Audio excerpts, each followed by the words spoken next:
अस्सलाम वालेकुम। मैं रुखसार हसन। मैं हूं गुलजार अहमद। मैं मोहम्मद। आप देख रहे हैं JM authentic reaction YouTube channel. हम आपको अपने चैनल पर दिल के ताक़ से वेलकम करते हैं। अगर आप देखना चाहते हैं ऑथेंटिक वीडियोस तो हमारे इस चैनल को ज़रूर सब्सक्राइब कीजिएगा। उम्मीद करता हूँ कि आप खैरियत से होंगे। तो चलते हैं आज की वीडियो की जानब।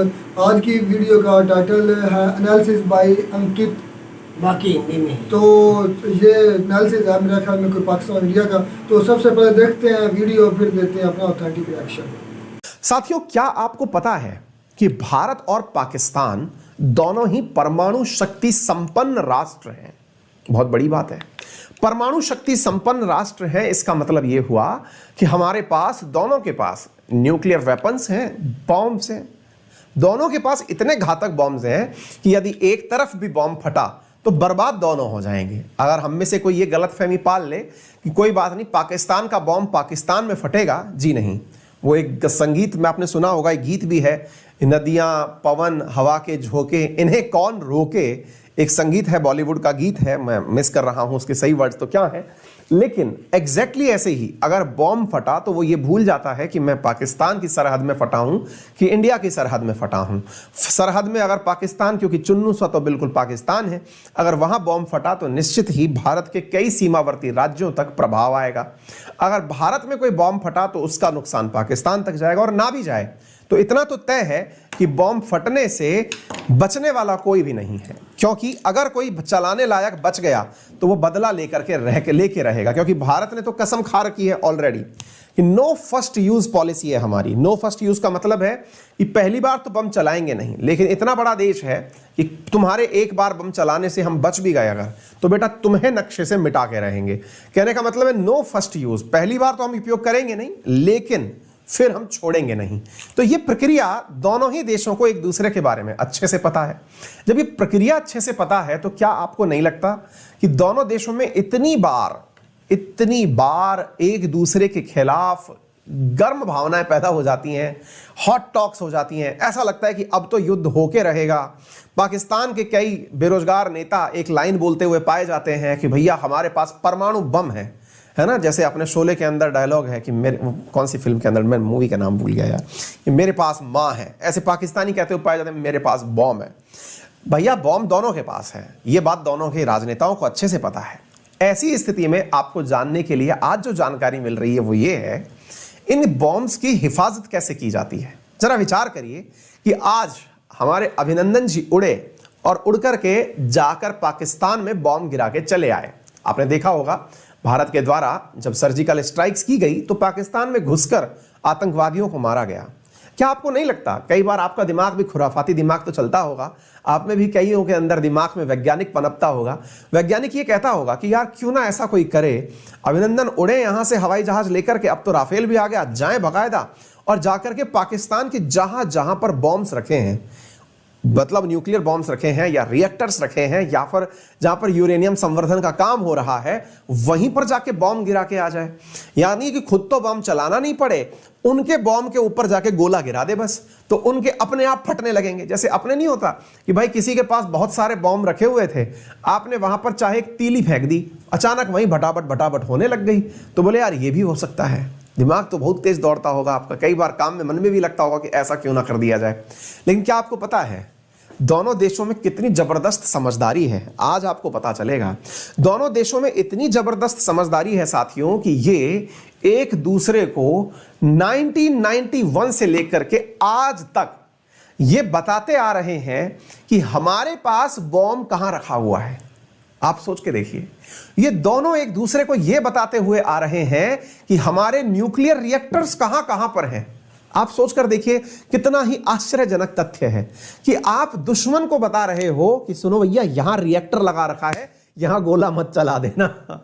समझ रहे हैं आप इससे अंदाजा लगाइए कि दोनों देशों में इतनी समझ, और यह समझ आपको जानकर के आश्चर्य का माहौल बनेगा कि क्या बात कर रहे हो, ऐसा भी होता है। जी हां, और एक साल भी नहीं चूका ये।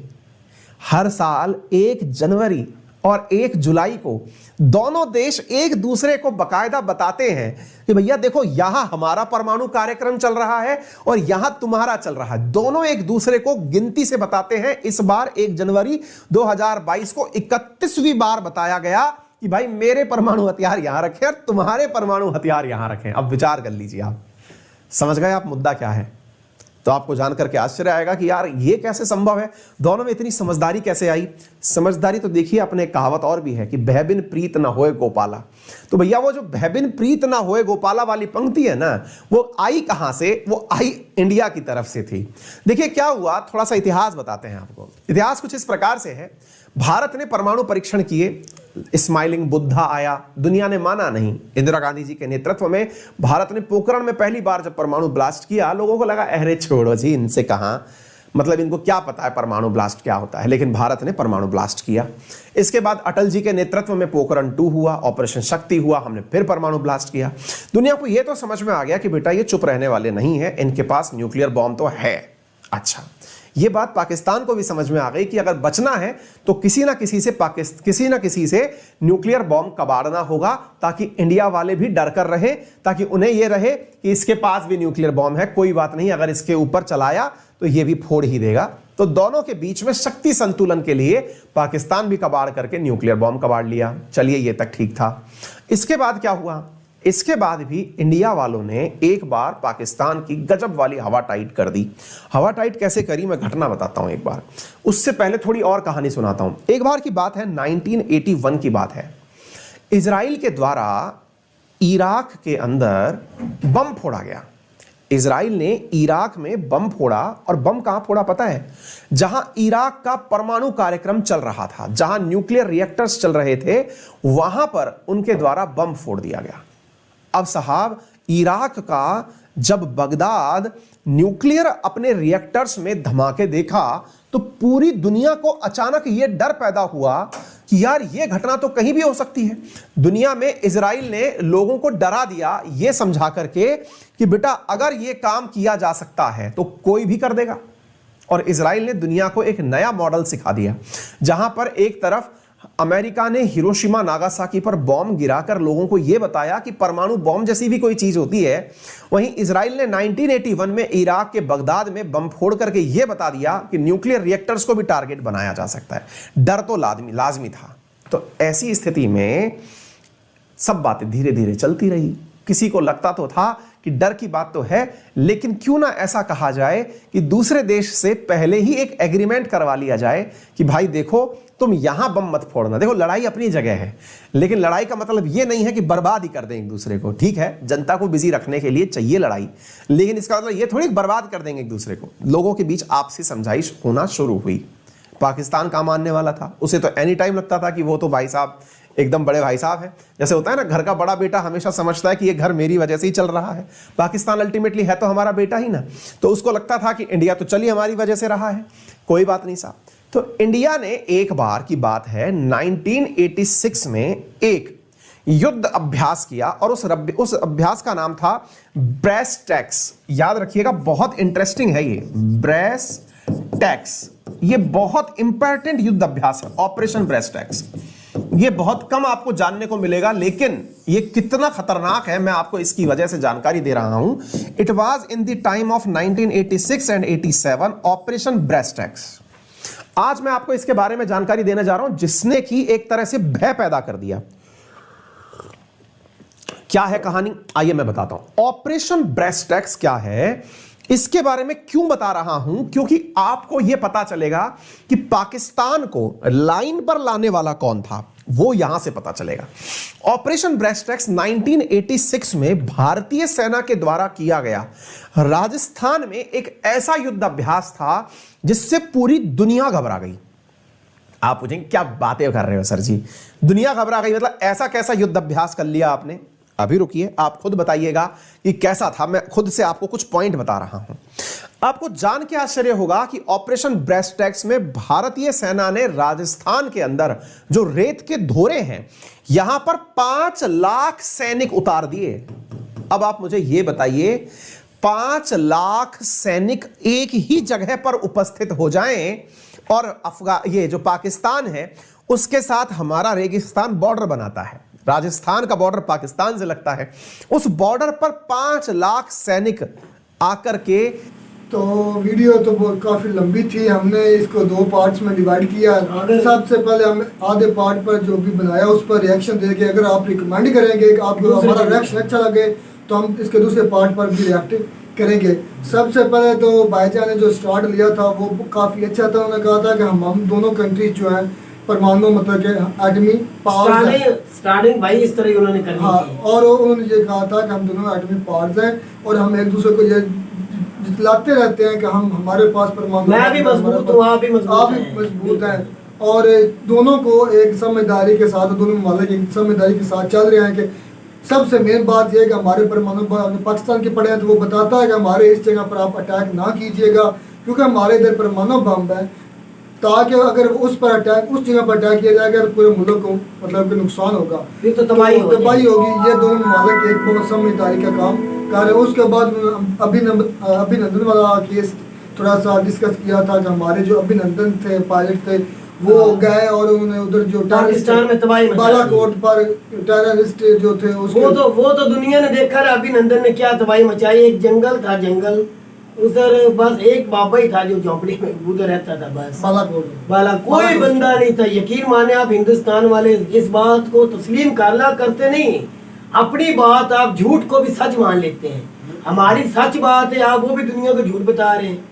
अभिनंदन से खुद पूछ लें कि आपके साथ क्या हुआ था, किस तरह पकड़े गए थे और क्या नुकसान पाकिस्तान का किया। यकीन माने एक ढेले का नुकसान नहीं किया पाकिस्तान कुछ मेरा ख्याल है सिर्फ दरख्त ही यार हमारे कुछ शहीद हुए थे लेकिन वो दरख्त ही शहीद हुए थे। मैंने तो 20 बार ये बात इस बातों से मेरा भाई हकीकत बताना, हकीकत आपका हक बनता वो बताया करो। यूक्रेन का हाल देखें, आप कैसी बातें कर रही हैं। मेरा भाई दुबई यार तू किधर चला गया, यूक्रेन को छोड़। नहीं क्या उसे पहले उस बात का जवाब दे जो इंडिया झूठ बोल रहा है। क्या इंडिया बार बार ये झूठ बोलता है। अभिनंदन ने ये किया। हमारी तरफ से एक कबूतर चला जा रहा है हिंदुस्तान में, एक कबूतर भी आप कहते हैं ये भी जासूस है। कोई इधर बाज चला जाए ये भी जासूस है, कुछ चला जाए ये भी जासूस है। भाई जैसा भाई आपकी तरफ से अभिनंदन आए इधर, अभिनंदन के साथ क्या हुआ ना, हमने मारा ना पीटा, प्यार और मोहब्बत के साथ मारा पीटा तो था भाई इस तरह नहीं मारा जिस तरह दुश्मन को मारा जाता है। आर्मी ने नहीं मारा उस तरह हमारे जो अवाम थे उस जवान थे, नौजवान थे जिन्होंने को थोड़ा बात और वो भी उस वक्त तक उनको जब जितनी देर तक आर्मी नहीं पहुंची उस वक्त को थप्पड़ वगैरह मारे थे। भाई मेरी इतनी बात है, प्लीज भाई जितने भाई देख रहे हैं, चलो जहाँ आपको जंग जीते हैं हम हारे हैं वो तो हकीकत है, वो तो दुनिया जानती है। लेकिन आप ये क्यों नहीं तस्लीम करते। आपके अभिनंदन साहब नाकाम हुए मिशन में, बिल्कुल नाकाम हुए और पाकिस्तान ने डर के मारे अभिनंदन को नहीं छोड़ा। अमन का एक वो दुनिया जानती है इमरान खान अमन चाहता है, सुकून चाहता है। वो दोनों मुल्क के अंदर अभी वो लड़ाई झगड़ा किसी कंट्री के साथ यार बहुत बड़ा बेहतरीन उसने तो भाई अमन के लिए अभिनंदन को छोड़ा। बिल्कुल ठीक है ना, किसी डर का खौफ ना पाकिस्तान को था ना इमरान खान को था। जो भाई साहब आप जो मर्जी समझ लो आपकी मर्जी। भाई इससे यही जाहिर होता है कि दोनों हुकूमतें चाहती हैं कि आपस में हम सियासत करते रहें, लेकिन दोनों अवाम को बेवकूफ बनाती रहे। वो तो सर उनको पता है कि इधर उसके हम इधर हैं, खत्म करना चाहिए तो दोनों एक दूसरे को एक बड़ी मुझे अहम बात नजर आई थी। उन्होंने कहा था कि जो पाकिस्तान है वो तो पिद्दू सा है, लफ्ज़ वो कहने में तो पिद्दू ही है। नहीं मैं बात उनको बताता हूँ, वो ठीक है हम मानते हैं भाई, हम तस्लीम करते हैं कि हम पिद्दू से हैं, हम छोटे से, हमारा मुल्क छोटा सा, आपका मुल्क बिल्कुल बहुत बड़ा, हर लिहाज से बड़ा मान लिया। लेकिन मैंने हिस्ट्री में भी थोड़ी बहुत पढ़ता, ज़्यादा नहीं, लेकिन मुझे भी कुछ ना कुछ नॉलेज ज़रूर है। जब हमारे पहले भी जंगें कन्फ्लिक्ट्स होती रही हैं पाकिस्तान और इंडिया की शुरू से, तो हमारे जो उस वक्त के थे ना हमारे ज़ियाउल हक साहब, उस वक्त जब कन्फ्लिक्ट हुआ था थोड़ा बहुत मसले की शिरकी चल रही, तो उस वक्त मेरा ख्याल पाकिस्तान इंडिया का मैच भी चल रहा था जब वो हिंदुस्तान में बैठे, जब वो उधर मौजूद थे। तो उस वक्त जो इंडियन के प्रेसिडेंट प्राइम मिनिस्टर थे उन्होंने कहा था कि हम तो आपके मुल्क को तबाह करें, आपका तो मुल्क नक्शे से खत्म हो। जैसे भाई साहब को वहम है कि हमारा मुल्क नक्शे से खत्म, मान लिया खत्म भी हो। तो उस वक्त बता उन्होंने जो जवाब दिया था ना, उन्होंने कमाल का जवाब दिया। उन्होंने कहा हमें अपने नक्शे से हम भी खत्म हो जाएंगे, लेकिन इतना याद रख लें, मैं आपके मुल्क में बैठा हूँ, इतना याद रख लें कि पाकिस्तान में सिर्फ पाकिस्तान में मुस्लिम नहीं है। हमने अपना पाकिस्तान इसलिए बनाया था कि एक मुस्लिम कंट्री हो और अलहदा हम मुसलमान अपनी इबादत आज़ादी से कर सके। लेकिन अगर पाकिस्तान खत्म होता है तो मुसलमान खत्म नहीं होते, क्योंकि को खत्म कर नहीं सकते। बात मुसलमान पूरी दुनिया में है 56, इसके अलावा ममालिक है मुसलमानों के। चले हम मान लिया आपने हमें ख़त्म भी कर देंगे, हम ख़त्म हो जाएंगे, हमारा नक्शे से हमारा नामो निशान ख़त्म हो जाएगा, मान लिया। लेकिन मुसलमान जिस नाम पर हमने ला इलाहा इल्लल्लाह के नाम पर हमने मुल्क बनाया था वो फिर भी जिंदा रह गया, क्योंकि वो 56 ममालिक और भी हैं। लेकिन ये सोच लीजिएगा कि आप जो हिंदू हैं वो सिर्फ और सिर्फ इंडिया में, बाहर की कंट्री में कोई आपका अलग कोई और कंट्री नहीं है, आपका अलग कोई और रियासत नहीं है, सिर्फ और सिर्फ इंडिया। अगर हम खत्म होंगे तो ये सोच लीजिएगा कि फिर नक्शे पर इंडिया भी नहीं रहेगा और मुसलमान जिंदा रहेंगे, हिंदुओं का नामो निशान खत्म हो जाएगा। तो वो बैठे कि मैं बात को क्लियर कर रहा हूँ, इससे तो वो भी करते हैं, इंडिया वाले भी करते हैं। यार हम तो मान रहे हैं, हम तो सर आप एग्री करें ना इस बात को, हम उसकी बात को मान रहे हैं। हम पिट्ठू से नहीं, हम क्या करना चाहते? जंग नहीं चाहते। आप मुशर्रफ साहब की जिंदगी देख, मुशर्रफ साहब से भी सवाल किए गए थे हिंदुस्तान के अंदर बैठ के, मुशर्रफ साहब ने किस तरह सवालों के जवाब दिए। आपके एंकरों के, आपकी आवाम का रद्द अमल ही खत्म हो गया। जो हमारे सियासतदान है या हमारी अफवाज है, यार तू उस बात को छोड़, उस बात को तू सियासतदानों को छोड़, उनकी बात छोड़। वो जो भाई बात बता रहे हैं, हम तो सिर्फ उसका जवाब दे रहे हैं। हम उस भाई के बात के जवाब दे रहे हैं। हमारे इस भाई के साथ कोई लड़ाई नहीं, कोई हम तो उनको ये बता रहे हैं कि उन्होंने भी मैं ये बात उन्होंने हमें बात की, हम उससे बात एक सवाल का जवाब दे रहे हैं। ये नहीं कि पाकिस्तान में जो बैठे उन्हें पता नहीं कि पाकिस्तान ने चूड़ियां पहनी है, पाकिस्तान कुछ कर नहीं यार हम तो अपनी कमजोरी मान रहे हैं ना। बिल्कुल हम तो मान रहे हैं। तुम्हारे पास एक एटमी ताकत है, इंडिया चल कर भी आ जाए, इतनी आवाम है। मेरा भाई माफ कर रहे, चल के इंडिया चल के आके तो देखे एक बार। नहीं किसी दुनिया की किसी कंट्री में, मेरी बात सुन, अच्छा मेरी बात सुन, फिर अमेरिका जो है, हमारे पास क्या है उसका डिफेंड करने के लिए? हमारे पास सब कुछ है, क्या नहीं है? हमारे पास जज्बा है, हथियार है, हमारी आर्मी है, हमारी आवाम है। तुम्हारे पास एटमी ताकत के अलावा क्या डिफेंड कर सकती इंडिया को? क्यों नहीं कर सकते? हमारे पास किस चीज की कमी मुझे बता। नहीं, हमारे पास एक कमी है, हमारे पास एक ईमान की कमी है थोड़ी सी, सिर्फ एक और कुछ भी नहीं। भाई को बाप इस बात से मैं जो बात अक्सर है वो कहता मुझे ना कोई ये नहीं कि हम हमारे अंदर कमजोरी है ना, वो हम मानते हैं जो हमारे अंदर कमजोरी है, हमारे अंदर कमजोरियां हैं। हमारे पास इन्वेस्टमेंट नहीं है, हम ज्यादा देर तक जंग में नहीं, और ना हम चाहते हैं। सबसे बड़ी बात है हम भाई मेरी एक बात है, इंडिया इस वक्त कहाँ है? पाकिस्तान का? पाकिस्तान मैं मान रहा हूँ। इकानमी तुम्हारा मुल्क भूखा। मेरी बात है, यूक्रेन की कितनी बड़ी इकानमी है? किसकी? ये रशिया जितनी है यूक्रेन की इकानमी। भाई रशिया कितना बड़ा है? रशिया कितना बड़ा है? वो भी तो लड़ रहा है ना। वो अभी अभी उनको फतह नहीं किया जा सका, अभी तक वो फतह नहीं कर सके। वो भी रशिया के आगे पिद्दू सा है। हाँ पिद्दू सा है वो भी। भाई को अकल के नाखून नहीं, कोई दुनिया में ऐसी कंट्री नहीं जिसको आप मुजामत ही नहीं कर किसी को भी दुश्मन के पास ताकत, वो कभी भी मेरा भाई किसी भी दुश्मन को कभी ये ना समझो ये कमजोर है, छोटा ना समझो। बात ये बहुत बड़ी गलतफहमी, ये गलतफहमी। मैं ये बात करता हूं, अपने दिल की बात अमन से रहना चाहिए ना, हमें अपनी इकोनॉमी पर जोर देना चाहिए। इंडिया तो भाई वो तो हमें जंग नहीं करनी चाहिए।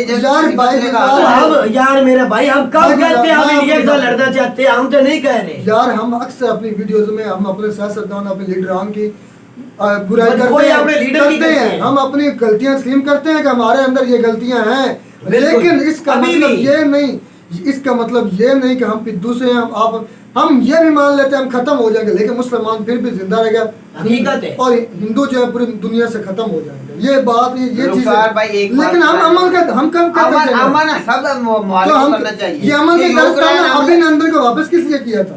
अगर हम अमन न चाहते तो अभिनंदन वापस ना जिंदा जाते। वो तो याद रखना उन्होंने वादा किया है, ये तो और किसी बात किसके साथ वादा किसने किया? अच्छा मुझे मार सकता है एक बंदा मुझे बता दो जिसके साथ इमरान खान ने वादा किया हो या इमरान खान डरा हो। कोई बात नहीं, अमन के लिए पूरी दुनिया को दिखाने के लिए इमरान खान ने ये किया कि हम अमन चाहते हैं, हम सुकून चाहते हैं, हम लड़ाई नहीं चाहते, किसी जंग में नहीं जाना चाहते। भाई जंग किसी मसले का हाल नहीं है। अगर हम अभिनंदन को ना छोड़ते, अगर हम अभिनंदन को ना छोड़ते क्या इंडिया ने कर लेना था? क्या कर रहा था मुझे बता? क्या कर लेना था? इंडिया को रोक नहीं सकता नहीं, फौजी। क्या कर लेना था? भाई तुम्हें तो पता नहीं है, जंग में वायदा हुआ है 1965 के, जो फौजी पाकिस्तानी उधर रह जाता है वो वापस करना पड़ता है, जो इंडिया में इधर रह जाए उसको वापस करना छोड़ना पड़ता है। पता तू कहाँ से पढ़ के आ गया, छोड़ना ये पड़ता वादा है। नहीं हुआ, कोई ऐसा वादा नहीं है, तुम्हें तो पता नहीं, कोई वादा नहीं है। तो उम्मीद करते हैं कि आपको हमारी वीडियो अच्छी लगी होगी। अगर वीडियो अच्छी लगी हो तो इसका अभी सेकंड पार्ट बाकी है, तो हम उसके सेकंड पार्ट पर भी रिएक्ट करेंगे। तो मिलते हैं किसी नई वीडियो में किसी नए टॉपिक के साथ। तब तक दीजिए इजाजत। अल्लाह।